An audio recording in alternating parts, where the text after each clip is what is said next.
পদক্ষেপ নিতেছে কঠিনভাবে ওরাই দেওয়ার জন্য। প্রিয় দর্শক, এখন আপনারা দেখেন এখানে কিন্তু আইন শৃঙ্খলা বাহিনী আছে, এখানে কিন্তু পুলিশ বাহিনীরা আছে।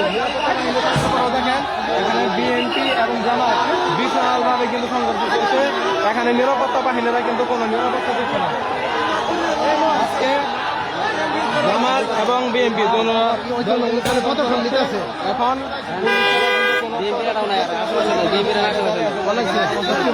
কিন্তু কোনো পদক্ষেপ নিচ্ছে না।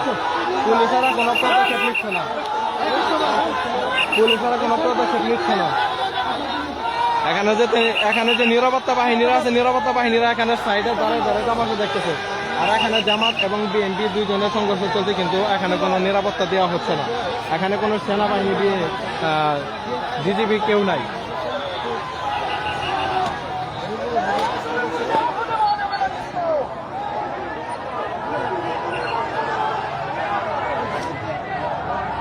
প্রিয় ভাইরা, আপনারা দেখতে পাচ্ছেন ঝিনাইগাতি স্টেডিয়াম মাঠে আজকে প্রশাসন কর্তৃক নির্বাচনী ইশতেহার পাঠ অনুষ্ঠানের তারিখ নির্ধারিত ছিল। আমরা ইতিমধ্যেই প্রোগ্রাম স্থলে